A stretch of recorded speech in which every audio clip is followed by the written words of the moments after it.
Wild places don't advertise the moment they turn dangerous. They wait until darkness, fog, and drifting scent stack the odds. Then everything changes in seconds, and the line between routine and survival disappears without warning. In this video, we'll examine 6 encounters, 6 complete stories, clearly, clinically, and with practical lessons you can carry into the field.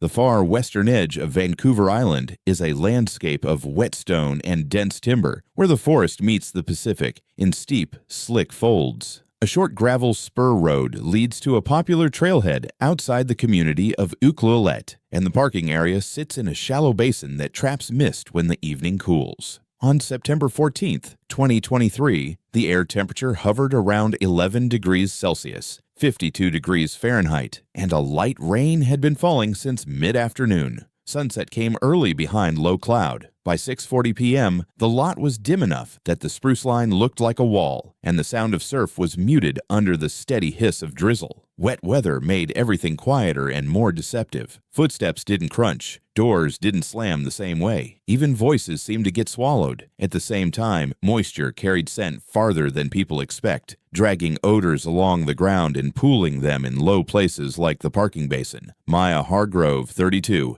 a physiotherapist from Nanaimo, had driven out after work for a quick hike before dark. She wasn't alone. Her brother, Liam, 29, an apprentice electrician, came along for the exercise, and Maya's medium-sized dog, an energetic mixed breed named Coda, paced circles around the rear hatch while they sorted gear. Their plan was simple: a brisk loop to a viewpoint, then back to town for dinner. Cougars live in these coastal forests, rarely seen and usually gone before anyone realizes they were close. Adult males can weigh 60 to 90 kilograms, 130 to 200 pounds, built for ambush and short bursts of speed. Early fall can increase risk in certain corridors. Young dispersing cats move, prey patterns shift, and the overlap between human trails and hunting routes becomes more frequent. The trigger wasn't dramatic. It was ordinary. Maya had a bag of smoked salmon jerky in her day pack, and earlier Coda had torn into a treat pouch in the back seat, leaving crumbs on the rubber mat. When Liam opened the hatch, the smell drifted outward, mixing with the warm mammal scent of the dog itself.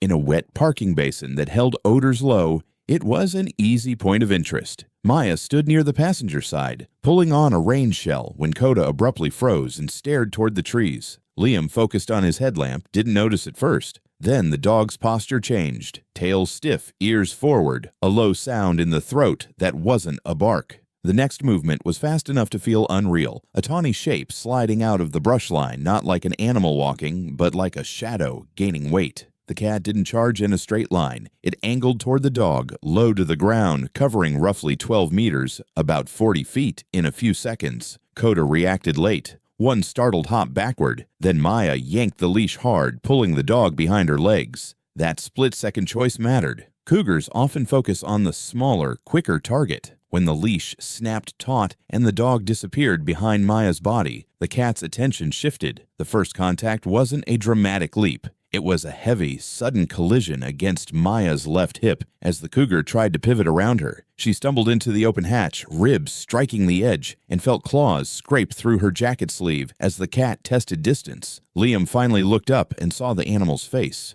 Wide-set eyes, mouth slightly open, rain beating on whiskers. The space between them was less than 5 meters. Liam grabbed what he had, a metal trekking pole from the cargo area. He extended it like a barrier and shouted, not a panicked scream, but a loud, steady, low tone that filled the basin. Maya did the same, planting her feet and raising her arms to look bigger while keeping the dog pinned behind her calves. Coda thrashed in silence, confused and straining, but the leash held. The cougar crouched, then rose a few inches, as if recalculating. It didn't like the metal pole moving in its face. It didn't like 2 upright humans stepping forward instead of back. It backed toward the brush in short, controlled steps, never fully turning away. The entire confrontation, later estimated from Maya's dashcam audio, lasted about 50 seconds. The moment the cat slipped into the trees, Maya and Liam moved without discussion. Liam slammed the hatch and locked the doors. Maya's hands shook hard enough that she fumbled the key fob twice.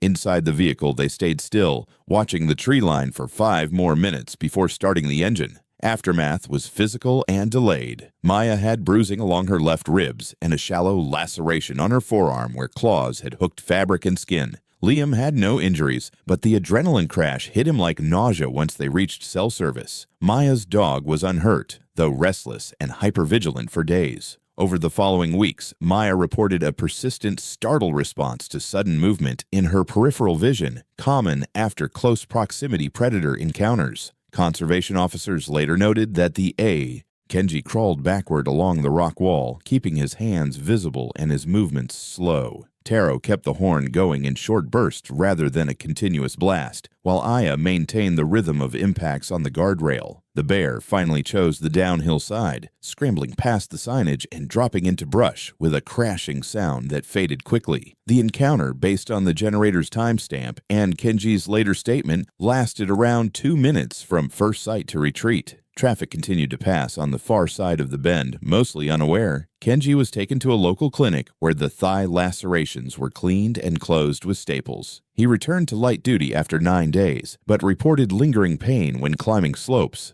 Aya, physically uninjured, experienced sleep disruption and vivid dreams of the bear appearing in headlights, an intrusive replay pattern common after sudden threats. Local officials concluded that the unsecured food waste and the fog's sensory distortion were the primary contributors, compounded by a confined roadside geometry that limited options. The road department updated protocols. All food waste had to be sealed in hard containers, and bear deterrent tools, including higher decibel horns, were added to fog-prone routes during autumn.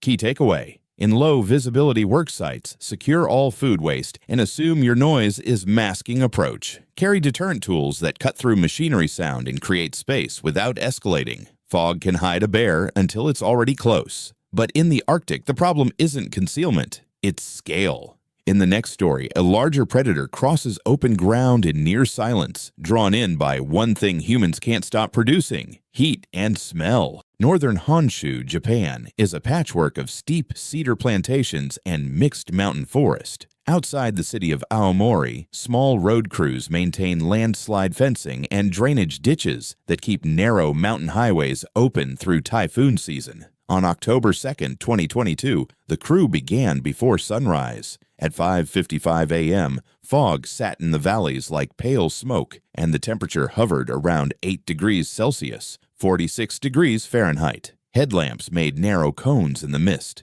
Beyond that, visibility collapsed into gray. Fog is more than an inconvenience. It distorts distance, absorbs sound, and turns a roadside into an isolated pocket even when traffic is nearby. The work zone sat on a bend with a rock wall on one side and a steep drop into forest on the other. That geography created a confined space with limited exit routes. Kenji Watanabe, 48, a foreman with 2 decades on road crews, supervised a 3-person team clearing debris from a clogged culvert. Aya Sato, 26, a newer hire, managed the generator powering their portable lights. Taro Nishimura, 34, handled tools and signage. They wore reflective vests, hard hats, and thick gloves, gear designed for vehicles and rocks, not wildlife. In this region, Japanese black bears are the relevant risk. Adults can weigh 80 to 150 kilograms, 175 to 330 pounds, and in early autumn, they're under pressure to feed heavily before winter. Poor acorn production in certain years can push bears to roadsides where grasses, insects, and human waste offer alternatives.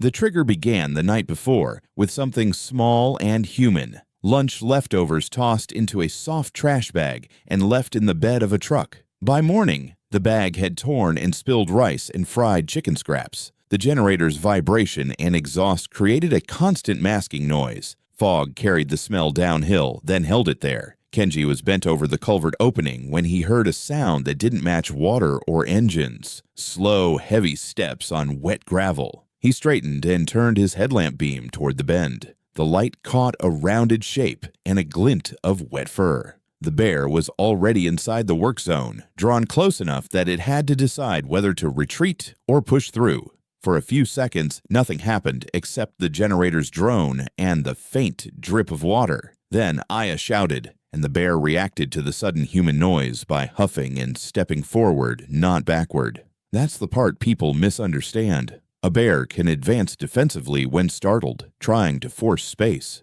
The bear closed roughly 10 meters, about 33 feet, quickly, swiping once at the air as it approached. Kenji stepped to the rock wall instinctively, but that put him in a worse position. No room to angle away. The bear's shoulder bumped his hip, and he went down on one knee. A second swipe caught his outer thigh through his work pants, tearing fabric and leaving 2 long, shallow gashes. Taro did what the crew had trained for in vehicle incidents. He grabbed the air horn used to signal traffic. The blast was piercing, a sharp mechanical scream that cut through fog and the engine noise. Aya added to it by swinging a long-handled shovel against the steel guardrail, creating a metallic clanging that echoed in the bend. The bear flinched at the sudden intensity of sound and light. It reared slightly, not fully upright, but high enough to look larger, then pivoted in a tight circle as if searching for an escape route. Investigators concluded that unsecured biological samples, combined with warm air vents and early-hour isolation, created a preventable attractant pattern. The yard replaced fencing with reinforced sections, added motion-triggered floodlights, and implemented a strict rule: no food or animal samples left near doors overnight, regardless of fatigue or weather. Key takeaway: in polar bear country, heat and scent function like beacons. Secure any biological materials and treat vents, doors, and early hours as high-risk points. In town, alarms can arrive quickly. Deep inland, there is no fast backup, only what you brought and how you behave in the first minute. The next story happens far from roads, where an animal's decision window is short, and the terrain offers few clean exits. Longyearbyen on the Norwegian archipelago of Svalbard sits on the edge of a polar bear's world. Outside the town's lights, the landscape becomes a broad white plain broken by low ridges and wind-carved drifts. In winter, even small distances feel absolute. On March 11th, 2024, the temperature sat near minus 24 degrees Celsius, minus 11 degrees Fahrenheit, with a steady wind pushing fine snow across the ground. At 4:20 a.m., the sky was black and the moonlight was thin, enough to outline buildings, not enough to show what moved between them. Cold creates its own vulnerability. Breath crystallizes and stings. Skin exposed for seconds goes numb. Gear becomes stiff. And in extreme cold, animals that are hungry don't have the luxury of caution. Calorie math becomes urgent. In a research storage yard on the town's outskirts, 2 workers began a scheduled equipment check. Ingrid Luken, 39, a logistics coordinator for a university field program, had responsibility for keeping snowmobiles and sleds ready for outgoing teams. Anders Holm, 27, a mechanic, handled fuel lines and engine starts. The yard was fenced, but not designed to stop a determined animal. It was designed to define property. Polar bears are not like other bears in how they move through human space. An adult male can exceed 450 kilograms, 1,000 pounds, and reach more than 3 meters, 10 feet, standing upright. When sea ice is unstable or prey is scarce, they investigate human settlements for calories, especially anything that smells like meat or fish. The trigger started inside a heated storage container. A field team had returned late the night before and left a cooler with fish samples near the door, intending to move it in the morning. The container's ventilation pushed scent out in faint pulses. Outside, the yard's generator shed vented warm air, creating a small thermal plume that rose like a signal in the wind. Ingrid and Anders walked the perimeter at 4:28 a.m., checking for drift buildup near gates. The wind masked their footsteps and their voices. Ingrid noticed a shape near the far fence line, at first assuming it was a snowbank with an odd edge. Then it moved, slowly, deliberately, closing the distance with a gait that didn't waste energy. They had perhaps 3 seconds to transition from confusion to action. Anders backed toward the container, fumbling for the radio clipped under his outer layer. Ingrid's gloved hands felt clumsy as she tried to unhook the flare pistol mounted in a weather box beside the door. The bear reached the fence and tested it with a single push of its shoulder. The mesh bowed inward. The animal didn't panic. It simply leaned again, and the lower section gave enough for it to step through with a heavy, tearing sound. Anders sprinted for the container door, but sprinting on packed snow in thick boots is not graceful. He slipped, went down on one knee, and the bear's momentum carried it into the yard within about 15 meters. 50 feet of him. The bear swatted, not a hunting strike, but a forceful space-making blow. The paw hit Anders' upper arm and shoulder, spinning him partially and driving him into the snow. The impact bruised deeply through his insulated jacket. Ingrid fired the flare. It hissed bright red, arcing upward and falling beyond the fence line. The light wasn't aimed at the bear, but the sudden brightness and sound changed the bear's focus. Ingrid fired a second flare into the open yard, landing it about 8 meters, 26 feet, from the animal. The flare's harsh sputter and heat forced the bear to angle away. Anders used that angle to crawl backward toward the container door rather than trying to stand and run. Ingrid kept her body squared to the bear, moving sideways, not turning her back. When Anders reached the door, Ingrid backed in after him, slamming it shut and locking the internal bar with both hands shaking. For the next 7 minutes, the bear circled the container. Their radio finally connected, and Ingrid called the town's emergency response line. Outside, the bear sniffed along vents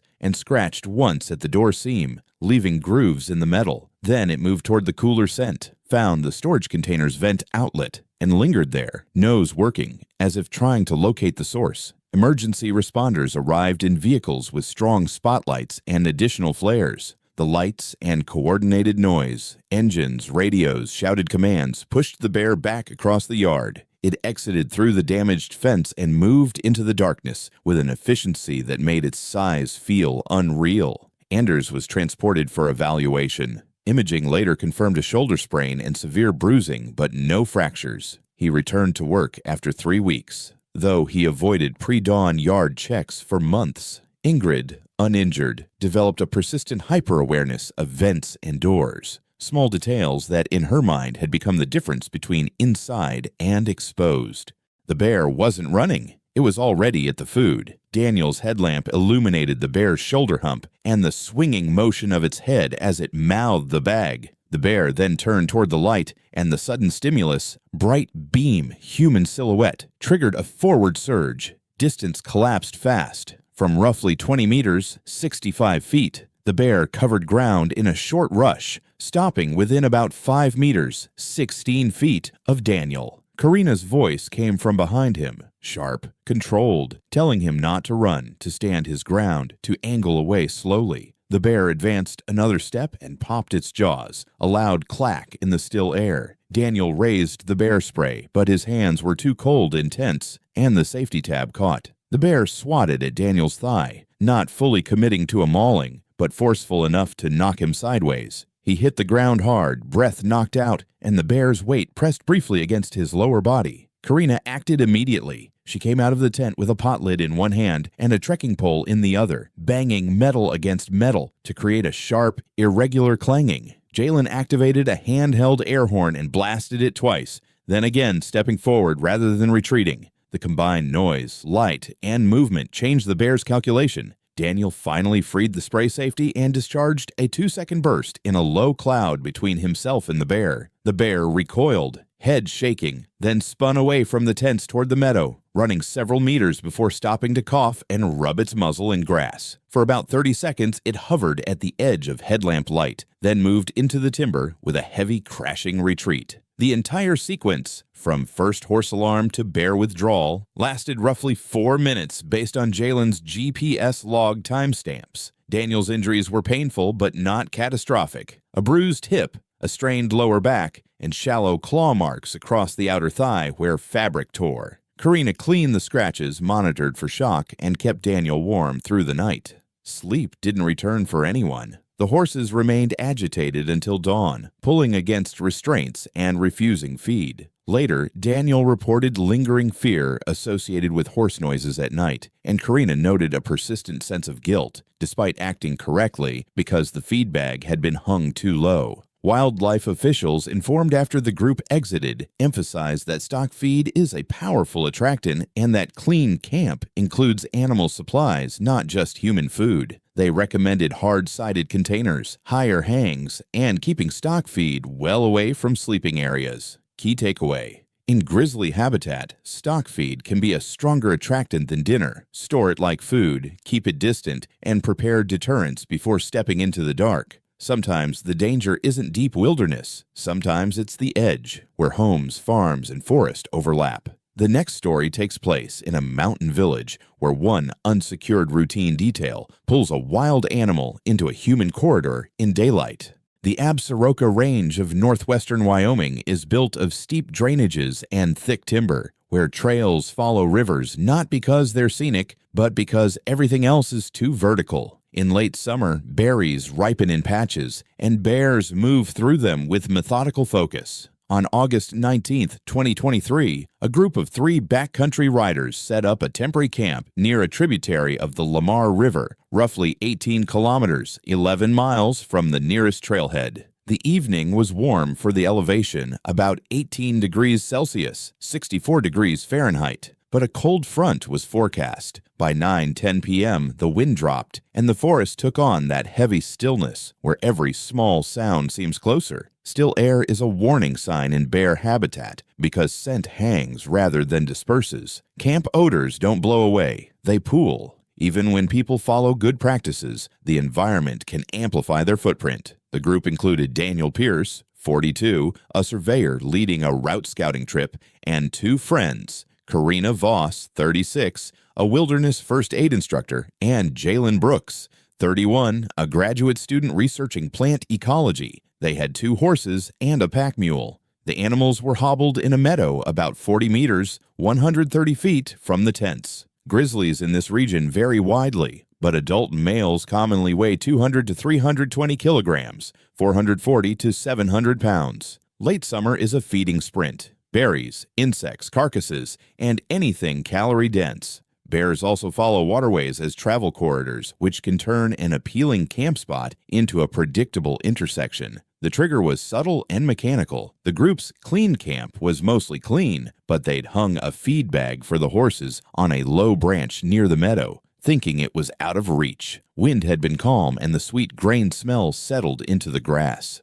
To a bear, that's not horse feed. It's concentrated calories. At 11:55 p.m., the horses jerked awake, snorting, shifting weight, pulling against hobbles. Daniel stepped out with a headlamp and a bear spray canister clipped to his belt. The lamp beam swept across the meadow. For 1 second, it caught a large shape near the feed bag. Then the shape moved, and the reality snapped into focus.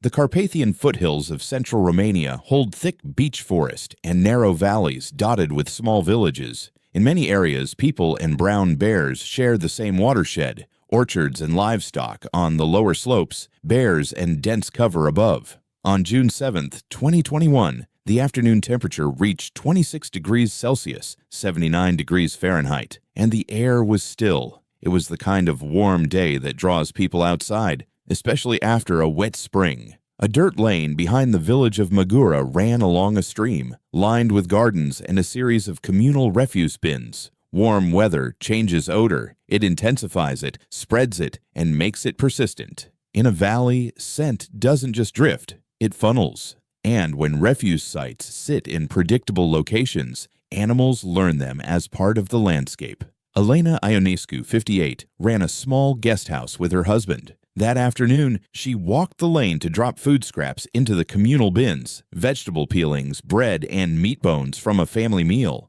She was joined by her grandson, Radu, 12, who carried an extra bag and kicked stones along the stream bank. They were not doing something risky by local standards. It was routine. Brown bears in the Carpathians can be large. Adult males commonly 180 to 300 kilograms, 400 to 660 pounds. And in early summer, they move between spring greens, insects, and human-associated foods. When a bear repeatedly finds calories in bins, it becomes less wary, not necessarily aggressive, but willing to tolerate proximity. The trigger was infrastructure failure. One bin's lid had broken weeks earlier and no longer closed properly. Dogs had torn into bags, leaving scraps exposed. The smell was strong enough that Elena wrinkled her nose as she approached. She didn't see the bear because it wasn't visible yet. It was in cover downwind, already oriented toward the food. As Elena lifted the bag, Radu heard brush crackle across the stream. He turned and saw a bear step out from behind a willow, less than 25 meters, about 80 feet away. It wasn't running. It was walking with directness, head low, eyes on the bins. Elena's first reaction was the human one, shock that makes you pause. Radu's reaction was childlike honesty. He yelled her name loudly, which snapped her attention forward. Elena saw the bear and immediately reached for Radu's shoulder, pulling him tight to her side. The bear accelerated into a short trot. It closed the distance to about 12 meters, 40 feet, and then stopped, rising partially to sniff. Elena backed away slowly, not turning, trying to keep the boy behind her legs. Radu began to cry, but he stayed close, clutching her waist. A neighbor, Mihai Popescu, 45, heard the yelling and came out of his yard with a metal rake. He didn't approach the bear directly. He approached from the side, making himself visible and large, striking the rake against a fence post in hard, rhythmic blows. Another neighbor triggered a car alarm by repeatedly hitting the panic button, adding a mechanical wail that echoed down the lane. The bear hesitated, head swinging between the bins and the growing noise. It took 2 steps toward the food. Then the car alarm intensified as someone moved closer. The bear dropped back to all fours and swatted once at the bin, pulling it slightly, then abandoned the attempt and moved back toward the stream, climbing into vegetation with heavy, crashing steps. The entire encounter was brief, under 3 minutes. But it left Elena shaking so hard she had to sit on a low stone wall. Radu's knees buckled when the adrenaline released, and he clung to his grandmother's arm until adults gathered around them. Physically, neither Elena nor Radu was injured. Psychologically, the impact was real. Radu refused to walk the lane alone afterward and avoided the stream path for the rest of the summer. Elena described a persistent dread of the sound of brush breaking, an auditory cue that had become linked to threat. Local wildlife authorities later cited the broken bin lid, exposed food, and the valley's scent funnel effect as primary factors. They coordinated with village leadership to replace damaged lids, add bear-resistant latches, and relocate communal bins farther from the stream corridor. They also emphasized a key reality. Bears drawn to human food are not mean bears. They're bears operating under learned rewards.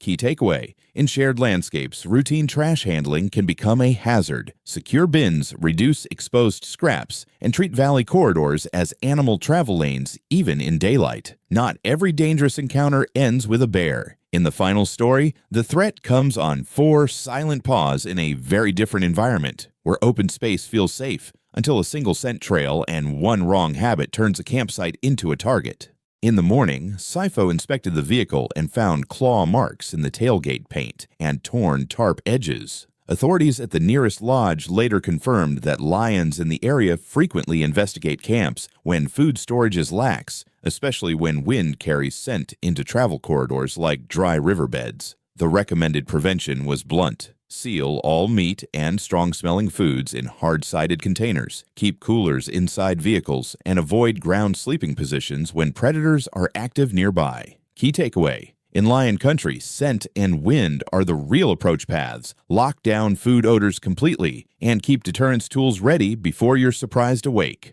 Across all 6 stories, the pattern isn't mystery, it's overlap. Unsecured attractants, trash, feed, samples, coolers, combine with environmental conditions like fog, darkness, wind shifts, and confined terrain to reduce response time to seconds. Most people in these encounters weren't reckless. They were doing normal tasks: parking, working, checking animals, taking out garbage, sleeping. That's what makes the lesson useful. Danger often arrives through ordinary routines. The most consistent protective actions were also ordinary. Reduce scent, control access, keep deterrence within reach, not buried in a bag. Use sound and light to create space without chasing or cornering an animal. And in the first minute, choose behavior that prevents escalation, steady posture, coordinated noise, slow movement to shelter, because the outcome often hinges on what happens before anyone can think clearly. Wildlife encounters are rare, but when the conditions align, they become consequential. The goal isn't to win against an animal, it's to avoid the preventable overlap and to build habits that buy you time when seconds are all you get.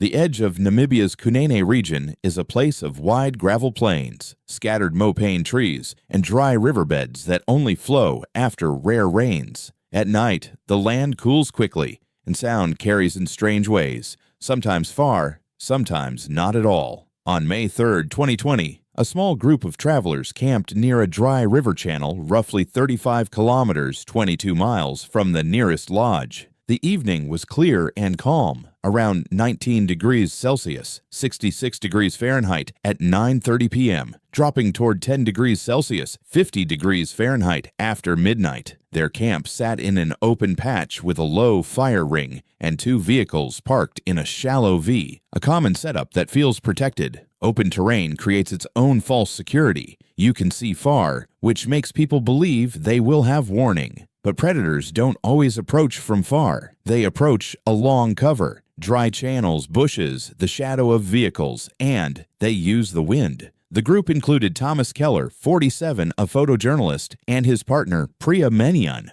44, a project manager on her first safari-style road trip. A local driver, Saifo Endelovu, 38, had guided them to the spot and planned to leave at dawn. The group cooked dinner early and cleaned up carefully, or mostly carefully. In this region, lions move widely and sometimes follow dry riverbeds as travel routes. Adult males can weigh 150 to 230 kilograms, 330 to 500 pounds. Lions are often portrayed as dramatic hunters, but many human-lion incidents involve curiosity, opportunism, and the investigation of scent rather than an immediate kill attempt. The trigger was a single mistake made out of convenience. A cooler with raw meat remained in the open bed of one vehicle, covered with a tarp but not sealed in a hard container. The smell wasn't obvious to humans by the fire, but to a lion, it was precise information. The wind shifted around 1:10 a.m., drifting the odor down into the dry river channel like a trail. By 2:35 a.m., the camp was quiet. Tomas and Priya were in a rooftop tent on one vehicle. Saifo slept on a ground cot near the second vehicle, positioned so he could see the camp perimeter. The only light came from cooling coals and the faint glow of a phone charging inside a cabin. Saifo woke to a sound that didn't belong. A soft, rhythmic crunch, not footsteps on gravel, but something heavier shifting weight. He sat up slowly, eyes adjusting. In the starlight, he saw a lion's shape near the rear of the vehicle with the cooler. The animal's head was raised, nose working, assessing. Saifo's first move was controlled. He reached for a high-powered flashlight and a handheld air horn without standing. Sudden standing can trigger chase responses. He clicked the flashlight on in a direct beam at the lion's face and hit the horn in a short, violent blast. The lion startled, backing one step, then another, but it didn't flee. It circled, staying within about 10 meters, 33 feet, using the vehicle as partial cover. It approached again, testing whether the noise was a bluff. The lion then jumped up, front paws on the tailgate, and tugged the tarp with its mouth. Fabric tore. The cooler shifted. Saifo escalated carefully. He shouted in a strong, low voice and moved sideways to make his silhouette broader while keeping the flashlight beam on the lion's head. Inside the rooftop tent, Priya woke to the horn and Thomas's whispered urgency. Thomas unzipped a window panel and saw the lion's outline. He didn't scream. He spoke loudly and steadily, adding a second human voice to the soundscape. Saifo fired a flare from a small launcher kept for emergencies, aiming it not at the lion, but past it into open ground. The flare's bright burn turned the scene stark and unnatural. The lion flinched, crouched, and then retreated several meters, tail twitching. It paused, reassessed, then finally chose distance, moving into the dry riverbed and vanishing into darkness. The incident lasted approximately 6 minutes, measured by the time stamps on Thomas's camera that began recording when he heard the horn. When the lion disappeared, Saifo did not relax immediately. He kept the flashlight scanning and maintained a low, controlled noise for another 2 minutes to prevent a quick return. No one was physically harmed, but the camp was changed. Priya's hands shook for nearly an hour, and she later described feeling exposed, even inside the tent. A psychological reversal of what a vehicle shelter is supposed to provide. Tomas, who had covered conflict zones, reported a different kind of stress, frustration at how preventable the lure had been.